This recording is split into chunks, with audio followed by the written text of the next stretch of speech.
నమస్తే, welcome to social post. నేను మీ మాధురి. రాజసాబ్ ప్రభాస్ సినిమానా లేక స్టార్డమ్ పై జోకర్ ఎక్స్పెరిమెంటా? మారుతి స్టైల్ కోసం ప్రభాస్ ఇమేజ్ ని బల్చి ఇచ్చేసారా? ఆది పురుష్ తర్వాత కూడా ప్రభాస్ ఏం నేర్చుకోలేదా? ప్రభాస్ జోకర్ లుక్ పై వస్తున్న విమర్శలపై మేకర్స్ ఎందుకు స్పందించడం లేదు? తెలుసుకోవాలంటే ఈ వీడియోని పూర్తి వరకు చూడండి.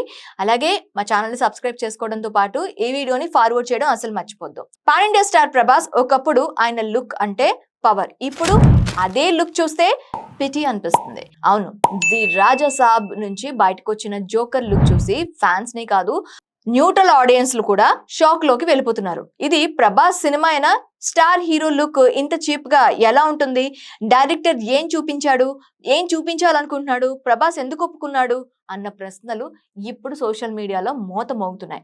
బాహుబలి తర్వాత ప్రభాస్ చేస్తున్న సినిమాలన్నీ ఒక్కొక్కటిగా అభిమానులను నిరాశపరుస్తుంటే ఈసారి ఆయన గట్టిగా కంబ్యాక్ ఇస్తాడు అనుకున్నారు.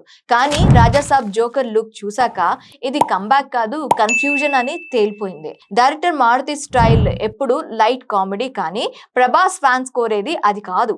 వాళ్ళకి కావాల్సింది పవర్, ప్రజెన్స్, పర్ఫార్మెన్స్. కానీ ఇక్కడ దొరికింది మాత్రం పవర్ లేకుండా పంచ్, క్లాస్ లేకుండా కామెడీ, మాస్ లేకుండా మేకప్. నెటిజన్స్ అయితే ఇంకా దారుణంగా అంటున్నారు, ఆది పురుష్ తర్వాత కూడా ప్రభాస్ ఏమీ నేర్చుకోలేదా? ఇలాంటి లుక్స్ ఒప్పుకుంటే స్టార్డమ్ ఎంతకాలం నిలుస్తుందని అంటున్నారు. మరి ఈ జోకర్ లుక్ ప్రభాస్ కి ప్లస్ అవుతుందా లేక కెరీర్ కు గట్టి షాక్ అవుతుందా? కామెంట్స్ లో మీకు మీ అభిప్రాయాలను తెలపండి. అలాగే మా ఛానల్ ని సబ్స్క్రైబ్ చేసుకోవడంతో పాటు చెప్పా కదా, ఈ వీడియోని షేర్ చేయడం మర్చిపోవద్దు.